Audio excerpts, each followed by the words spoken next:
എന്തായി? ചോദിക്കാവുന്നിടത്തോളം ഞാൻ ചോദിച്ചു. പക്ഷെ അനക്ക ഒന്നും തുറന്നു പറയുന്നില്ല. ഇതൊന്നും ആരും മനഃപൂർവ്വമായി ചെയ്ത കാര്യങ്ങളാണെന്ന് ഞങ്ങള് വിശ്വസിക്കുന്നില്ലെന്നാ അവര് പറയുന്നത്. ഇതേ കാര്യങ്ങൾ തന്നെ അമൃത എന്നോടും പറഞ്ഞത്.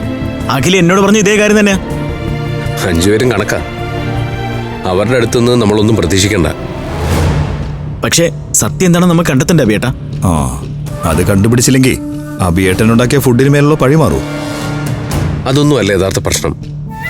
ഇതിന്റെയൊക്കെ പിന്നില് ആരായിരുന്നു എന്ന് കണ്ടെത്തി ആ കുറ്റവാളികളെ ശിക്ഷിച്ചില്ലെങ്കിൽ അമൃതയ്ക്കും അനിയത്തിമാർക്കും നേരെ ഇത്ര ആക്രമണങ്ങൾ ഇനിയുണ്ടാവും.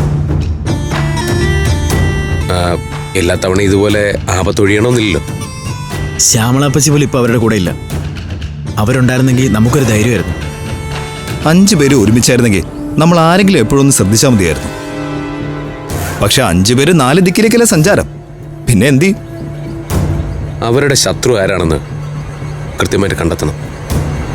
അവരെ കണ്ടെത്തി ശിക്ഷിക്കുന്നതാണ് യഥാർത്ഥ പോംവഴി.